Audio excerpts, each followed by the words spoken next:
I want to thank you all for being here. I want to thank Kathryn for organizing this, and obviously the American Freedom Alliance. And all of you for being here. The weather here is nice. So just of what I will say today, I'm going to tell you right now, is that most Americans don't realize that we have identity politics today because activists created victim groups a few decades ago and then incentivized people to identify with these groups, and they dressed out, and then they incentivized by handing out benefits that they dressed up as something called compensatory justice. The general unawareness of any of this makes identity politics really hard to defeat. The basic sense of fairness of most Americans will sway many of them to support what they see as just demands by members of some groups for recognition or some restitution for past wrongs. So to explain how we got here, I'll do three things. I'll try to slay a couple of myths. I'll try to explain to you why, how we got here and why, and I'll give you a little bit of how I think we can get out. I'll start first with the myths. We have been told these myths so often that we think of them as gospel truth, but they're not. Including in part of this is the manipulation of language, the redefinition of words as part of what has taken place. Since we're talking about words, I'll just go quickly through what I mean by identity politics. Basically, the breakup of society into identity groups that can be based on race, ethnicity, sex, sexual orientation, gender identity, and even disability status. The only thing that matters is that they can claim oppression. Only one group cannot claim oppression, that's able-bodied, heterosexual, white male Protestants. In any narrative that is seen or can be portrayed as advancing the interests of the hegemonic group must be crushed and replaced with the counter-narrative. Identity in any other group confers on members a claim to victimhood, which has been elevated above individual accomplishment as the wellspring of self-worth and attention. And this is what I mean by victimhood culture. We all bathe in it now. It is the operating system of the cultural hardware. Let's go first to the myths. Nearly everything you hear today is wrong about these things. We're told constantly, for example, that identity politics is the just demand by new groups who want to have their lived experiences taken into account, and to oppose identity politics is not just, it's immoral and depraved, and it's also futile, because demography is destiny, and by 2040 we will all be a minority-majority country. All of that is myths one after the other. The identity politics and victimhood culture that we have today is not a result of clamor from the grassroots for acceptance. In fact, the people were jammed into these groups, resisted being jammed into these groups, and we have the evidence to prove it. And I'll try to do that very quickly. In 1966, I'm going to mention a lot of things that have been mentioned here already, and there's a reason for that. This conference is syncretic, all the pieces fit together. So in '66, the Ford Foundation, already spending money freely on liberal causes, gave UCLA a lot of money to conduct a study of Mexican Americans in the Southwest. What they wanted to see was whether the very real problems that blacks were having in America at the time, and there were real problems, especially in the South, but also in the North, if these problems could be analogized to other groups, to create what the vice president of the Ford Foundation said at the time was a united front.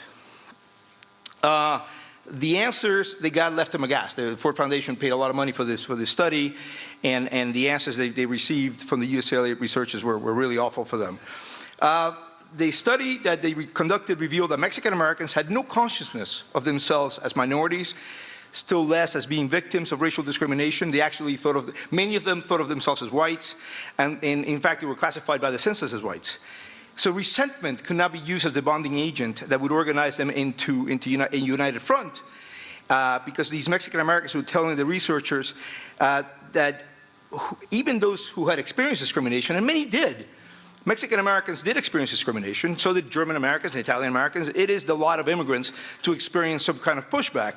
And not that many Mexican Americans were immigrants, but people, they did experience discrimination. But what they told, what the UCLA researchers found out was that even those who did experience discrimination, they failed to generalize their resentment about it, but continued to particularize incidents. Finally, the report went on, there is the inescapable fact that even comparatively dark-skinned Mexican Americans can get service even in the most discriminatory parts of Texas, unquote. This experiences that were so different from those of blacks in the South had produced, quote, a long and bitter controversy among many middle-class Mexican Americans about defining the ethnic group as disadvantaged by any other criterion than individual failure. The recurring evidence that Mexican Americans can receive normal treatment has continuously undermined either group or individual definition of the situation as one entailing discrimination. So in other words, what the Ford Foundation researchers, the UCLA researchers were hearing, they were bemoaning and they were really frustrated, was that Mexican Americans had individual agency. They thought they could solve their problems individually. And this is what they, and this is a really extensive report, by the way. I read it, and it was several tens of thousands of Mexican Americans, and they were all saying, no, we can fix these problems, they're not structural. So somebody had to come along and try to infuse people with resentment and a sense of grievance. And this did not happen, another myth, because of demographic change, due to the change of the immigration law in 1965. The study was published in 1970, was paid for in 1966, was conducted in 66, 67, 68, and it researched a population that had been there for decades, and for some people, for some of them centuries. So the immigration law had not yet made a dent on demography. In fact, the first Census Bureau National Advisory Committee on Race is created in 1974. The year 1974 probably had the lowest percentage of the foreign-born population in the history of the United States. It was around 4.6%, 1/3 of that which is what it is today. So, nor is it true, another myth, that we will be a majority-minority country by 2040 unless we let the government do it that way. Many sensible demographers, from Richard Alba at City University in New York, or Stephen Trejo and Brian Duncan at the University of Texas, are writing, these estimates fail to account something very important in demography called ethnic attrition. So what is ethnic attrition? In short, a guy with a Mexican grandmother and a woman with a Korean grandfather are highly unlikely to think of themselves as Mexican American or Korean American, much less have any feeling of marginalization, unless they're told that they are members of an oppressed group, they should feel resentment and hatred, and unless they're given real benefits to tick that box and feel, identify with that group. And that's exactly what we're all doing all the time now. That's what the government does all the time, all these things. So who got all of this done? It was a determined band of intellectuals and activists who, starting in mid-century, undertook this labor. They co-opted bureaucrats, captured agencies, convinced foundations such as Ford to support their work. The intellectuals have been mentioned here already. They will be familiar to you. Francis Fox Piven, Richard Cloward, Herbert Marcuse, Max Horkheimer, the activists. Some of them have already been mentioned. Fred Ross, Saul Alinsky, Ernesto Galarza, Julian Zamora, very involved at mid-century in doing all this. And their goal was very simple. Neighborhood organizers would create voting blocks that would then elect politicians who in turn would transform the country. And they were very transparent that that's what they were doing. If you take the time to do the research and read what they were saying, this is exactly what they were thinking. They had all read somebody who's already been mentioned. In fact, I think he's been mentioned in every talk that we've had here today, is Antonio Gramsci, who had realized while sitting in an Italian prison in the 30s that the revolution of the proletariat that Marx had promised 80 years earlier had failed to materialize. Only one had happened, the Soviet Union.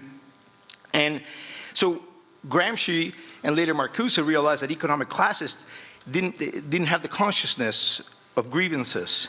The individual, after all, can change his economic condition, right?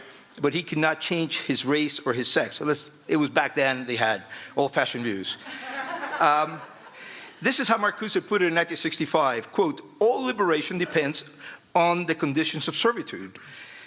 And he really hated the working class, he hated the proletariat. He said, quote, they find their soul in the automobile, the hi-fi set, the split-level home, and the kitchen equipment. He hated the fact that there were happy working people out there. The vanguard of the revolution would be the quote, the substratum of the outcast and outsiders, the exploited and the persecuted of other races and other colors, the unemployed and the unemployable. This is Marcuse in 1965, writing in New York. In other words, he was finding out at the same time that the UCLA researchers were finding out across the country that people had no consciousness of oppression, one needed to be created, and the identity group, not the proletariat, would be the vehicle. They took over all the institutions, as has been described here in a fulsome fashion. They changed the language. The first time that the definition of the word minority that we use today was used by a dictionary was 1961 by Webster's. Prior to that, the founders obviously used the term minority in terms of numerical factions, political factions. And then after that, in the 19th century, when we spoke about minorities, we spoke about the European minorities of the European empires, the Austrian Empire, the Ottoman Empire. It was really only in 61 that we started using the word minority that way. The word privilege, a century ago, was used by socialists really to talk about inherited wealth. Today, that's not. Today, it's really associated with race, and it is used really to mask the crony ways in which rich people can sometimes remain rich. And then you have the word person of color, which is really, it's sometimes very meaningless. It could be attached to Mitch Daniels, the president of Purdue University, or John Sununu, as I'll explain in a minute. So this is what all the grievance studies departments have done. 1 minute, I have to really hurry here. All the departments that have the word critical associated with it, or theory, that's all they do. That's all they try to make this stick. I'm gonna have to skip all that and go straight to what we can do. What can we do? I'm actually with the people who have spoken today who are positive and not optimistic that we can do something. The first thing we can do is we have to stop OMB and the Census Bureau and every government agency from creating categories. Like me now, you can talk to me and I can tell you what role we have played at Heritage and what role, how this new category they wanted to create, Middle East, North Africa, that would have made, John Sununu a marginalized minority, that the Trump administration wisely did not let that happen. So we have to stop all that. We have to stop giving people incentives to take the box. That is very important for kids in high school that want to get into a college. They want to take a box so they can get in. We have to stop incentivizing group identity. And so that's at the government level. But the one thing, I also want to associate myself with the people today who have said we have to talk. There are many liberals. There's like 10% of the population that's hardcore progressive. They hate us. We're never going to get anywhere with them. That's about 33 million Americans. They're in positions of authority. We're not going to be able to do anything. But there are liberals who agree with us on this. We have to be able to reach out and talk to them and create the conditions, create the environment in which they say, look, we don't agree, perhaps we don't agree on government spending, on abortion, but you agree with us that you do not want to stop the liberal system that we have had in this country for 240 years. By liberal, I mean, obviously, small l. And I think doing all these things, having an all-out front with getting rid of the bad stuff, and I think, obviously, we have an administration right now that is sympathetic to doing all that, but then also speaking in ways that will create an environment that people will agree with us, even if they're not conservative. I think that would be the way to go about it. Thank you very much.